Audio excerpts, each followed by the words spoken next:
ബാച്ചിലേഴ്സിനൊക്കെ ചെയ്ത് നോക്കാൻ പറ്റിയ ഒരു ഈസി ആയിട്ടുള്ള ചിക്കൻ കറിയുടെ റെസിപ്പിയാണേ. അപ്പോൾ ആദ്യം തന്നെ വെളിച്ചെണ്ണ ഒഴിച്ചു കൊടുത്ത് അതിലേക്ക് പെരിഞ്ചീരകം ഇട്ട് കൊടുക്കുന്നുണ്ട്. ഇനി ഇതിലേക്ക് ഒരു 2 സവാള കൂടി ചേർത്ത് കൊടുത്ത് ഒന്ന് വഴറ്റിയെടുക്കാം. എന്നിട്ട് ഇതിലേക്ക് കുറച്ച് മഞ്ഞൾപ്പൊടി കൂടി ഈ സമയം ചേർത്ത് കൊടുക്കുന്നുണ്ട് കേട്ടോ.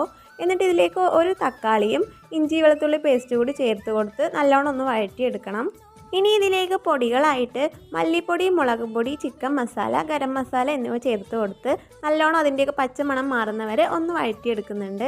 ഇതിലേക്ക് കറിവേപ്പില കൂടി ചേർത്ത് കൊടുത്ത് കുറച്ച് നാരങ്ങ നീരും കുറച്ച് വെള്ളവും കൂടി ഒഴിച്ച് നല്ലോണം ഒന്ന് ഇളക്കി ഇതുപോലെ ഒരു ഗ്രേവി ആക്കിയെടുക്കാം. ഇനി ഇതിലേക്ക് ചിക്കൻ കൂടി ഇട്ട് നമ്മൾ ഇത്രയും നേരം ഉപ്പ് ചേർത്തിട്ടുണ്ടായിരുന്നില്ല. അപ്പോൾ ഉപ്പ് കൂടി ചേർത്ത് നല്ലോണം ഒന്ന് ഇളക്കി യോജിപ്പിച്ച് മൂടി വെച്ചൊന്ന് വേവിച്ചെടുക്കാം. ഇനി ചിക്കൻ ഒന്ന് വെന്ത് വരുന്ന സമയത്ത് നമുക്ക് മുകളിലായി കുറച്ച് മല്ലിയില കൂടി തൂവി കൊടുക്കാം. അപ്പോൾ ഇത്രയേ ഉള്ളൂ, ഈസി ആയിട്ടുള്ളൊരു ചിക്കൻ കറി റെസിപ്പിയാണേ. അപ്പോൾ അടിപൊളി ടേസ്റ്റ് തന്നെയാണ് ഇത് കഴിക്കാനായിട്ട്. അപ്പോൾ വീഡിയോ ഇഷ്ടപ്പെട്ട ഒരു ലൈക്ക് മറക്കല്ലേ.